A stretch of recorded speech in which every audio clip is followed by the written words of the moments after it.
Warm welcome to all the students for this lecture number 37 on JavaFX API. Today we shall see some of the remaining controls in JavaFX. We start our discussion with list view. Now list view is a control that displays list of entries on the form, and you can select one or more options from that list, right? And because it efficiently makes use of the limited screen space in displaying those options, this list view is very popular among the people who are working with GUIs, forms and so on. So today we shall see how this list view can be implemented with JavaFX.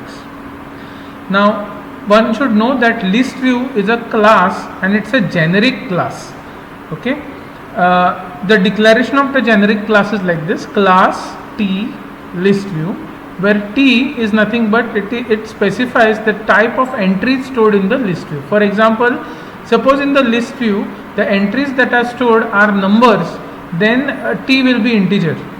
If the numbers, if the values that are stored are double valued, then the type will be doubled. Or usually in forms we take them as strings, so then T will be strings. List view class, it defines two constructors. The first one is a default constructor which will create a empty list view. The second is the one which we are going to use in this discussion, which allows you to specify the list of entries. This is the syntax of the constructor. So as you can see here, list view, observable list. So this list, it specifies the list of items that will be displayed. For example, in the list view, suppose I have three entries, say cars, train and plane. Then you will have to create an observable list, with these three entries, and that observable list will be given as input to the list view constructor. Now, so as I have said, this list is a object of observable list which defines the list of observable objects. It is basically found in the package java.util.list is a class. So it is found in the package java.util. Observable list is packaged in javafx.collection. So you have a package called as javafx.collections. Observable list is a class that is present in this particular package, javafx.collections. Now, one of the easiest way of creating an observable list is using a method called as observable array list. You will find this method called as observable array list in that in the same package javafx.collections. So in the same package called as javafx.collections, you have a class called as observable list, and in that you will have a method called as observable array list. Now this is a static method defined by fx collections class, which is also packaged in javafx.collections.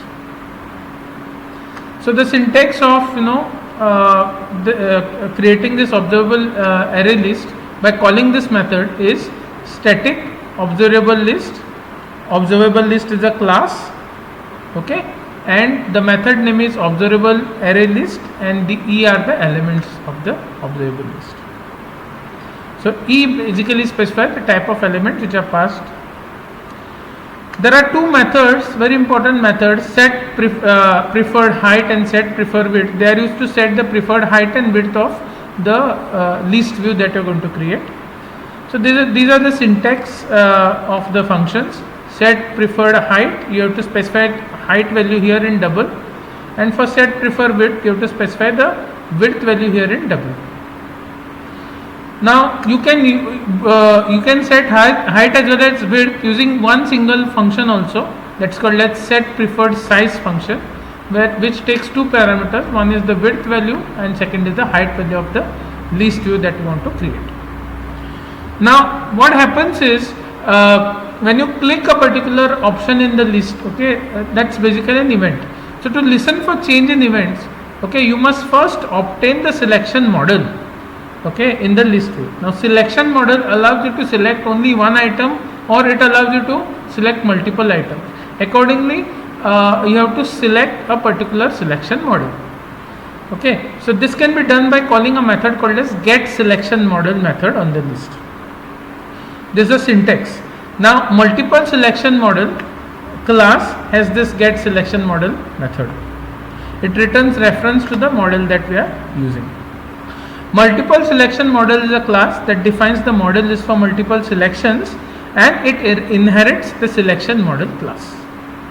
So if you want to select multiple options or multiple selections, you will have to create object of multiple selection model and call this method get selection model.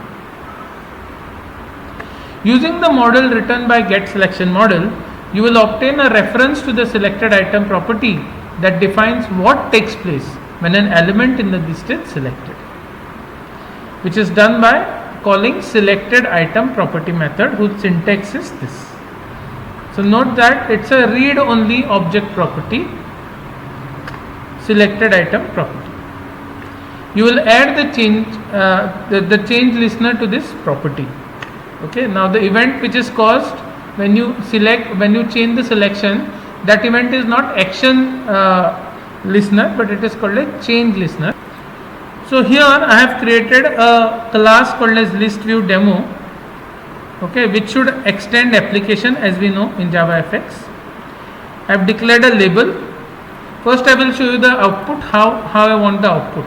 Okay, so this is basically the list view that you can see here. There are multiple options. So now what is happening is when you select a particular option, the label corresponding prints that the transport selected is train. When I select car, it says transport selected is car. When I click aeroplane, it says transport selected is aeroplane. So this is basically a list view, okay, which lists different options, and you can select the option, and accordingly the message gets printed here. Now the event that is generated here when you select a particular option here, that is called that is handled by the change listener, not the action listener. It is handled by the change listener. So this is basically what we want. Now to achieve this, I have created a label called as response. This is that label. Okay. Now we have created a stage with the title list view demo. So as you can see, list view demo is the title of the stage that we have created. We are using a flow pane control of 10 by 10. We have set the alignment of this root node to the center. So you will see that the control will appear to the center of that particular scene. Then the actual code starts from here. So initially we are setting the label text equal to select transport type. Okay, so when this particular program is run, before you actually select anything, the very first message that appears here in the list box is in the label is select transport type. So that is the initial message. Okay, then notice that in this particular list there are 3 vehicles. There is a train, car and aeroplane. Because of that, I have created an observable list. Okay, the data type of the elements in the list is string, right, and the name of the observable list is transport types. Okay, now to create this list, as I have already said, you can use a method called as observable array list. This method you are going to find in fx collection class. Okay, this class is present in javafx.collections. Now there are few import statements that I am writing here. javafx.application, scene, stage, layout and control and geometry. These are already known to us. 2 more import statements. One is import javafx.collections. I am using this particular import statement so that I can use this class called as fx collection, which houses the method called as observable array list. So by calling this method, I am actually creating an observable array list with the input strings train, car and aeroplane. Okay, the name of the observable array list is transport types. Then I create a list view by creating object of list view class. Again, it's a generic class, so the data type over here is a string data type. Okay, and the input to this constructor, list view constructor, is nothing but the observable list variable name. So which means I am actually creating a list view whose name is LV transport, and the input that is given to it is observable array list that I have just created. Then of course the list view will have its default height and width, but I can also set both. I have used set preferred size method. So using the observable list object LV transport, I am calling this set preferred size, and I am setting the height and the width of this particular list view as 80, 80. Then I am using the multiple selection model here. The object name is LV select model. I am doing it using the object of LV transport, the object of list view, that is LV transport, and I am calling the method called as get selection model method. Okay. Then now I have to see the event handling. Okay. So LV selection model dot selected item property dot add listener. Okay, the action listener here is a change listener. Now what I want to do is, here the moment I select an option, okay, the change listener will listen to that event, and the action that it is going to take is the label here. Okay, the label here will be set to the value that is selected. So say car, transport selected is car. When I select here, it says transport selected is airplane, and so on. So in this particular add listener method, okay, the input given is change listener. Okay, the type is string. Now it has a method called a change method. Okay, what this change method does is it changes the old value string with the new value string. Okay, and then whatever is the changed value, I am just setting the text of the label called as response. I am setting the text to that particular new value which I have just selected. Okay, finally the label, that is response, and the object of list view, both I am adding to the root node, and then I am saying my state dot show. So as a result, this is what is obtained. So this is your list view. Okay, so this is how list view can be implemented. It is almost similar to your list view, the functioning. Only the thing is that there is a drawer which gets opened when you, there is a drop down option which is there. So this control is related to list view control. Okay, and it is implemented using a class called as combo box class, which is present in JavaFX. Now the combo box displays one selection, but it will display a drop down list that allows the user to select a different option. So what is important is a drop down list which is not there in the list view. Combo box and list view, the main difference is in combo box there is a drop down list that you can click so that you will see the options, what are the other options for selection, whereas in list view there is no drop down list. Okay, so all the options you will see at a stretch together. Now this combo box class, it inherits from another class called as combo box base class, and this combo box base class provides much of its functionality. Again, combo box is a generic class, that means it can hold any data types. This is the syntax of the combo box class.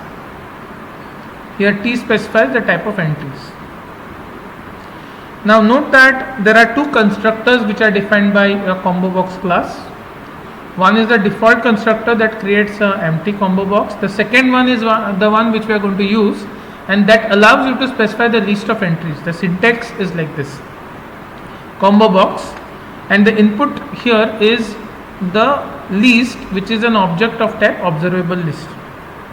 So like what we have done for list view, here also when you want to implement combo box, the very first thing is you will have to create an observable list, object of observable list, and then using fx collections class method called as a method that is used for creating observable array list, you will have to create observable list, and this observable list can be then given as input to the constructor of combo box.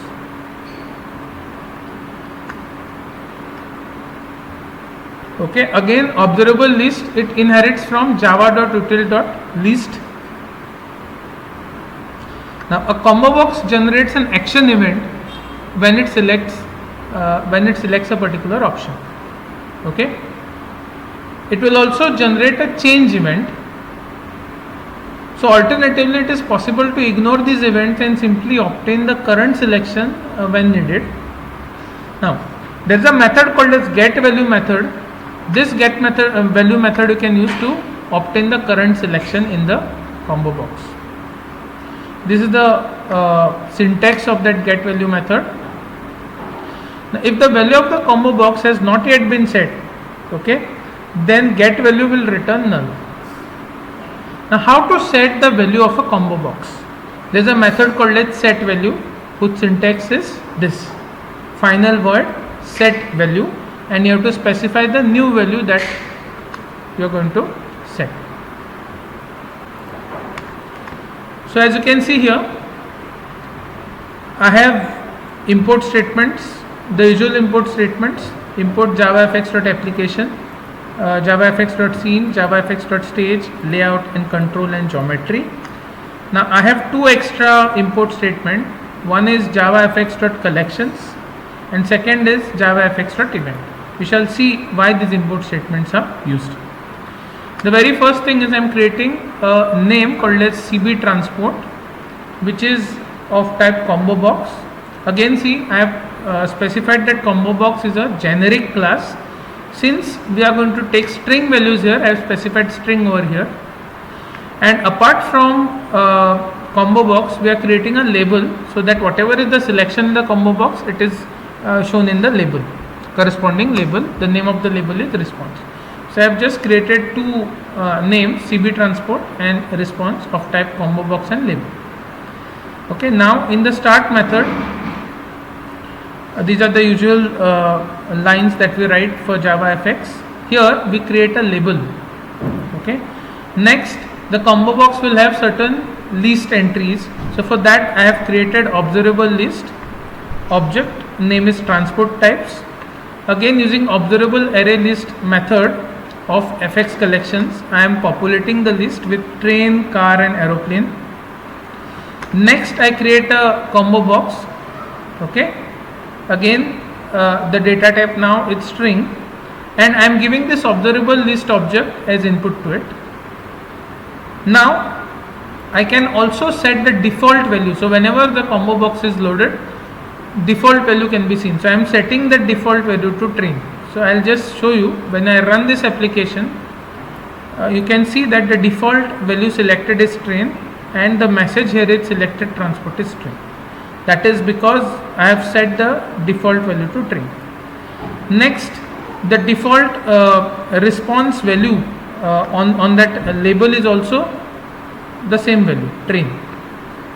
Response.setText, selected transport is CB transport.getValue. So CB transport.getValue will get this value called as train, and that's why when you initially run the application, the very first thing that you see is the combo box value that is selected is train, and the label has a message selected transport is train. Okay. Now what happens when I try to select any other option? Please note, apart from this train, when I click this drop down, okay, I have other options like car and aeroplane. So when I select this car, the text value changes here, selected transport is car. When I select aeroplane, it says selected transport is aeroplane. So to achieve that I am doing event handling. So I'll say CB transport, that's a combo box object name, dot set on action. Event handler is action event. In the handle method, I'm just writing here that based on what is selected, response.setText is selected transport is CB transport.getValue. As I have told you, getValue method is going to fetch what is the current selection value. So that will be printed on the label, right? And then finally I am adding all these components, that is your combo box as well as the label, both of them I am adding it to the root node, and then my state.show. So this is how a simple combo box can be generated. Okay, so that whichever option is selected, it gets notified here in the label. Control that we are going to see is a text field control.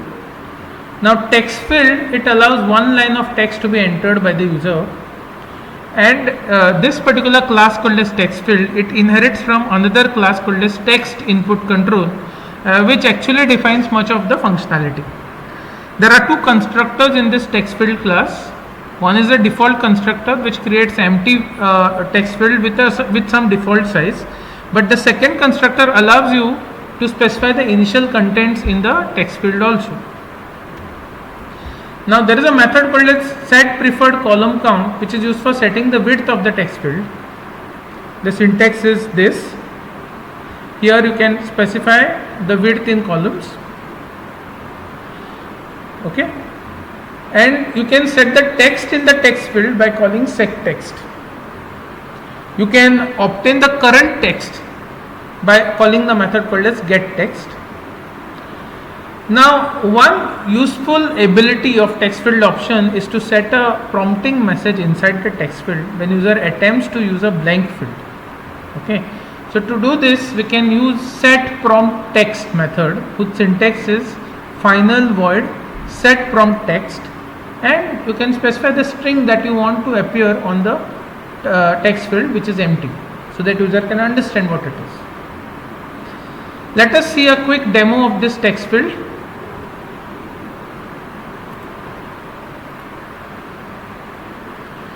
So this is a program. Again you can see import statements, JavaFX.application, scene, stage, layout, control, these are the same, even geometry is same.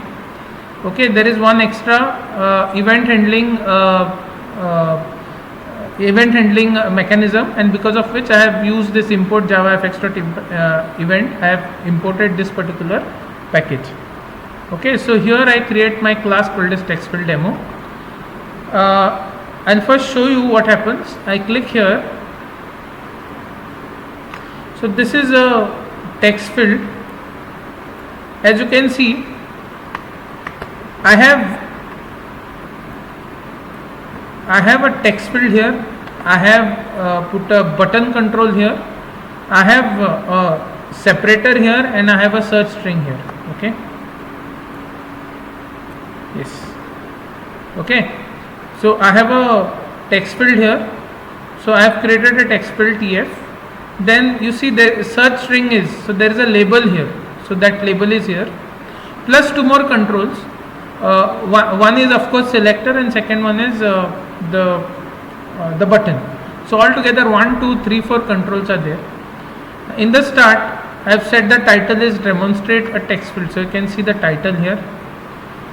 The usual JavaFX skeleton code remains same. Root node flow pen I have used 10 by 10. I have set the alignment to center. The scene 230 by 140 is the size of the scene. Added the scene to the stage. Now here, as you can see, I create a label here and initialize the label with the message search string. So as you can see, when you load this application, the string that you can see here, the text that you can see here is search string. That is because of this. Then I create a button.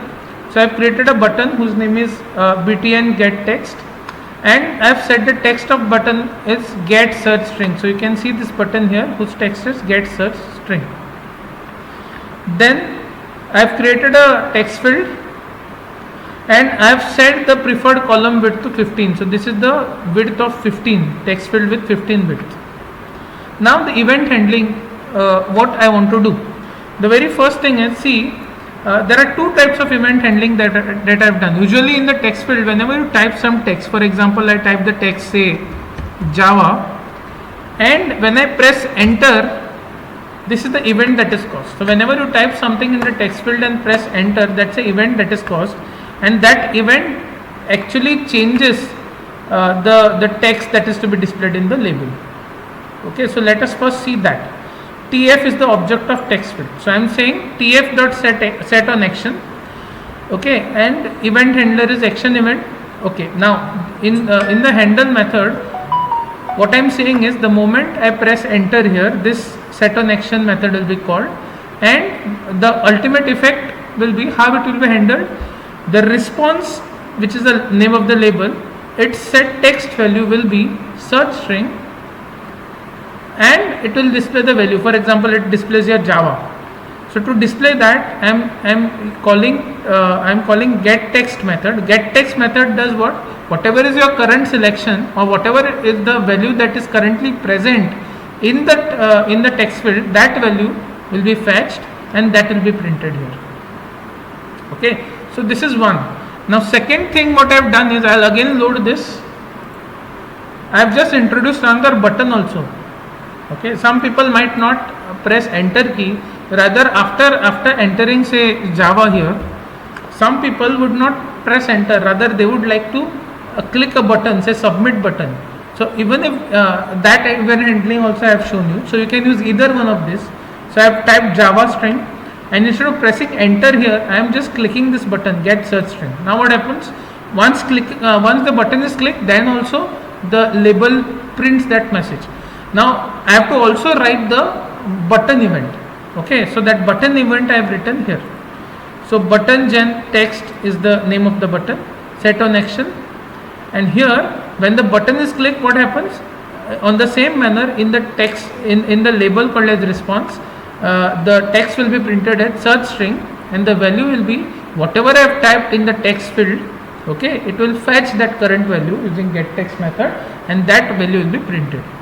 Okay, so either by pressing enter. So if I say program, just by pressing enter also the string gets changed, or if I don't press enter, if I just click this button, then also the string gets changed.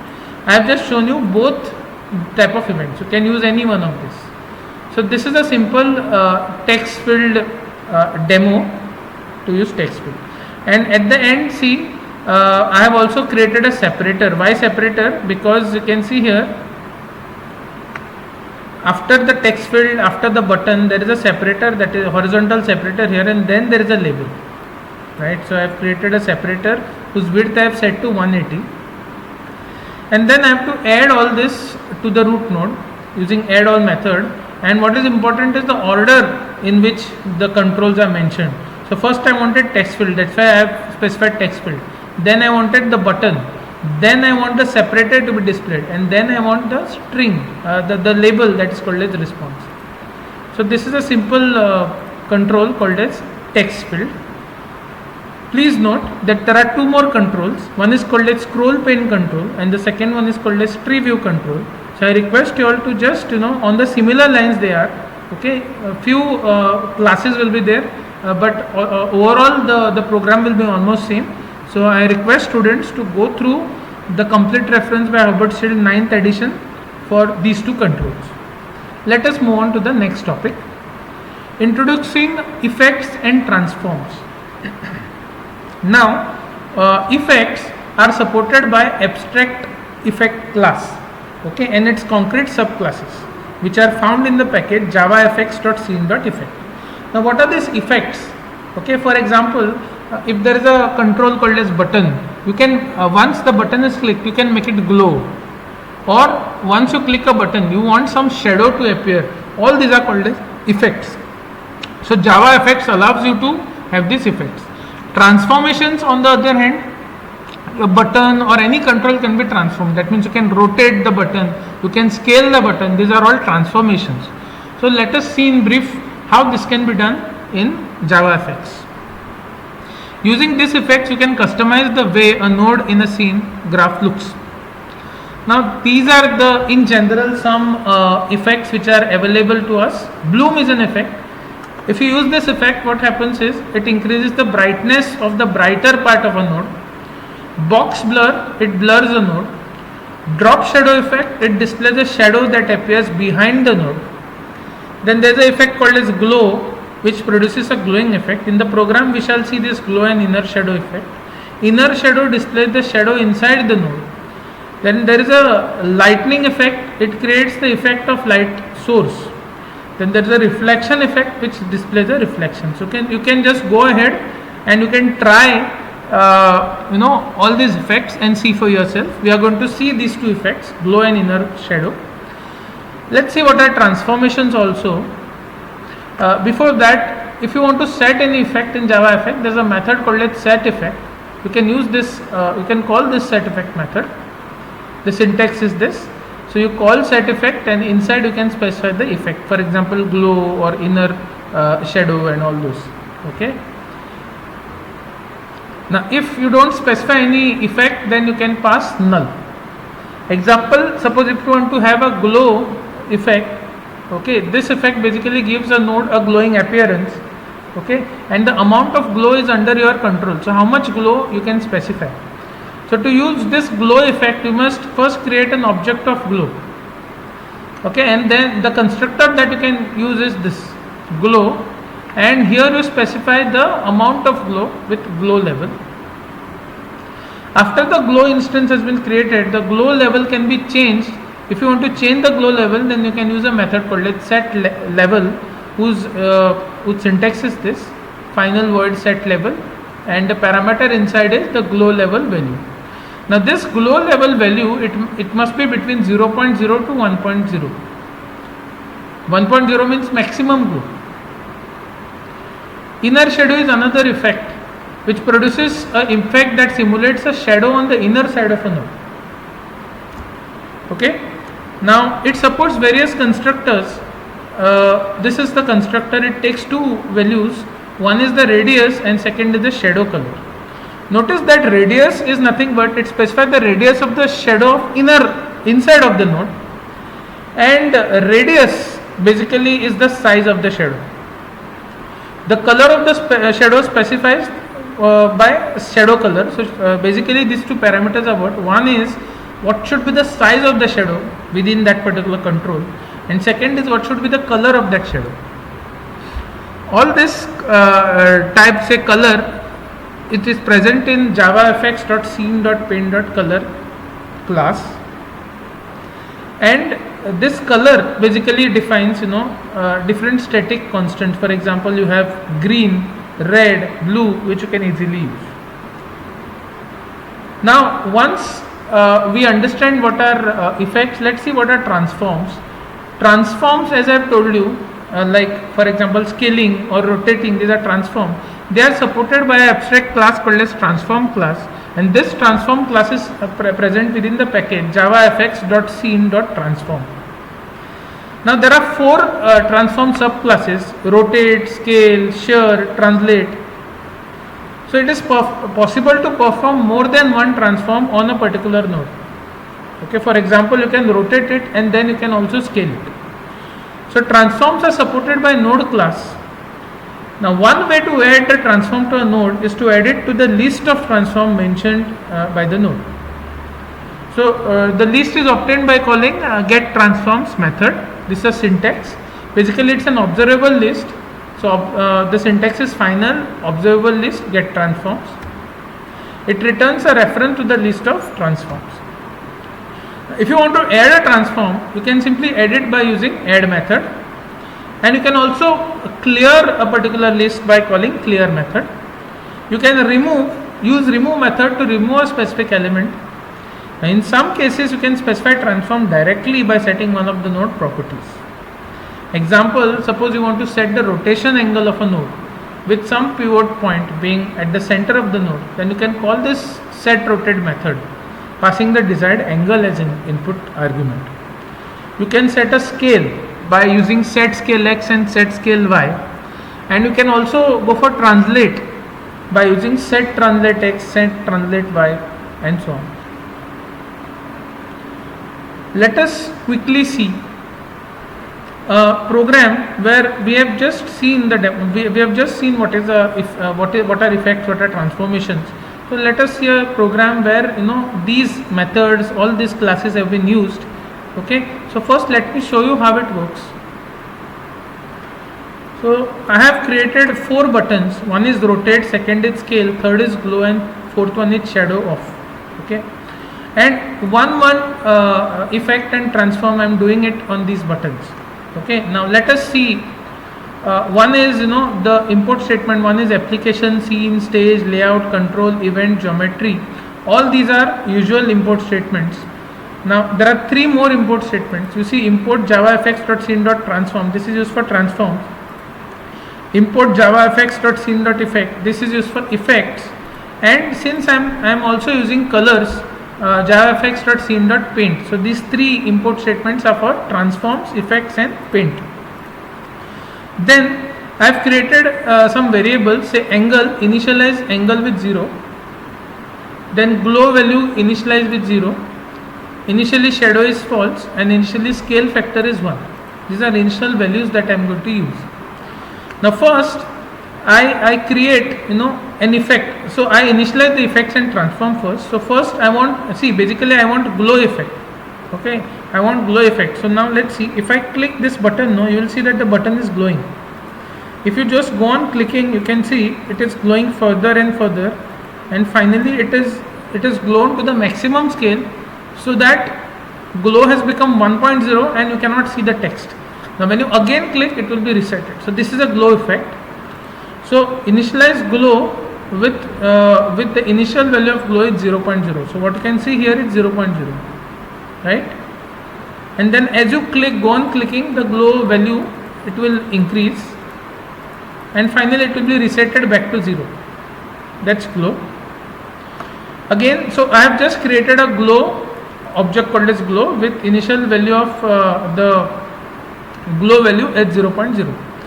Then second, I am also using an inner shadow effect. So I am creating object of inner shadow, and the radius of that inner shadow is, I have taken it as 10, and the default color of that inner shadow is red. Okay. So what is inner shadow? I will show you. I am just creating these effects and transforms here. I am yet to apply those on the buttons that I am going to create down. I will just show you what is this inner shadow. You click here. Now you can see when you click here, the text here appears as shadow on. You can see that the shadow appears in the inside of the button, and the radius is 10, and the color of the shadow is red. Again when you click this button, it will be off. When you click again, see, so this is basically inner shadow. So by default, when I create this, I am setting the default value to 10, and the color of the shadow is red. Now again these two are the effects. Now transforms, I am showing you two transform. One is rotate and second is scale. Now I am just creating object of rotate and second object of scale. Scale takes two values. One is the scale factor. So default value of scale factor is 1, and okay, second its scale factor again is 1. Okay. Now I am creating 4 buttons: button rotate, button glow, shadow, and scale with these text. So these are the buttons that I have created, and each of these effects I want to reflect it on each button. So event handling is required. Okay. So this is your public static void main. Now in the start method, okay, as you can see here, I have created the stage, set the title. I am using the flow pane. Okay, center alignment, scene is created, all this, and now my actual code starts here. Now for the first button glow, for this button glow button, I am setting the effect to glow. So I am using method called as set effect glow. So this will initialize the effect for this button as glow. Then for the rotate button, for this button, okay, I am adding that rotate transformation. So I have already set here a transform called as rotate. Right. Now what rotate means? After applying the transform, if you click this rotate button, you see the button gets rotated. Okay. If you just go on clicking the button will go on getting rotated, right? So this is that rotate transform that we are talking about. For this it requires event handling. Now here what I am doing is, okay, here, where is that? Yeah, here. So button rotate dot get transforms dot add. So get transforms dot add, using this I am adding the rotate transform to the button called as rotate. Then for now action, the event handling should also occur for this rotate. So when I click this button, this set on action method is called. Now what I am doing here is, each time the button is pressed, you can see the button is rotated by 30 degrees. So angle every time, okay, every time that this action, this set on action method is called, every time the hand turn method is called, the angle value increases by 30, okay, by 30 degree. Yes, then rotate dot set angle will set that angle, and then accordingly set pivot x and set pivot y will change the value of x and y. So this is the code. So this code will, the moment I click the button, it will rotate the button. Every time this action happens, angle is incremented by 30. Now, so this is basically the event handling for the rotate. Now for scaling, please note that I have also created a button called as scale. Again, using get transform method, I am adding a transformation called as scaling to it, for which scale button. Now what is scaling? Now as you go on clicking the button, the size of the button will decrease. Again click, it will slowly start increasing, it will go on increasing until it becomes the original size. So this is basically called as scaling effect, scaling transformation. Okay, so button rotate dot get transform, button scale dot get transform dot add scale. This will add the scaling transformation. And now as we click the button, the event has to be generated. So that action event is here, button scale dot set action. Okay, now here every time the button is pressed, okay, the scale is changed. So I am increasing the scale by 0.1. So as you can see, every time the button is clicked, the scale is increasing by 0.1. Okay, now if the scale factor happens to be greater than 1.0, so as I go on clicking, okay, if the scale factor happens to be greater than 1.0, then I am setting the scale factor to 0.4 again. Okay, and finally setting x and y coordinates of the scale factor. So this code is basically going to perform the scaling of the button, right? Also for glowing, okay, button has to glow. So when I click this button, this event will be handled, and every time that the glow button is clicked, as you can see, the glow value gets incremented by 1. Okay, is here, and as it goes to maximum, so if it becomes greater than 1.0, 1.0 is the maximum glow when the text within the button is not visible. That time I reset glow to 0, and that's why when I click it again, it resets to the normal size, and glow dot set level method is going to set the level of the glow. So this code is going to handle the glow effect and shadowing effect. So this is the event handling for the shadowing effect. So whenever this shadow button is clicked, okay, first thing, if shadow is not equal to shadow, okay, first shadow is not equal to shadow. Okay, now if shadow, that means if shadow is on, then button shadow dot set effect to inner glow. So if it is off, if it is clicked, then what will happen? The effect will be inner shadow, and the text that will be displayed inside will be shadow on. Otherwise set effect will take null. That means no effect is applied. I have not clicked the button. Okay, and when the button is see, first time the button is clicked, okay, if shadow is on, then the effect is inner shadow. So it will take the radius of the shadow is 10, the color of the shadow is red, and the text also will be shadow on. But if I click this again, that time this will be false. So that will be else part. Okay, that time there is no transform that is happening on the button, and the text that will be displayed on the button is shadow off. That's why when I click it, it is on. That means transform is applied on the button. When I click the button again, the transform is not happening on the button. So the original text, that is shadow off, is displayed. Okay, so this is how various transforms can be performed on your JavaFX forms. Finally, I am adding all these nodes, all these buttons to the root node, and then it shows. So this is how simple effects, simple transforms can be performed on the JavaFX forms. So that is it for today's lecture. This finishes with the chapter called as Java FX. Thank you very much.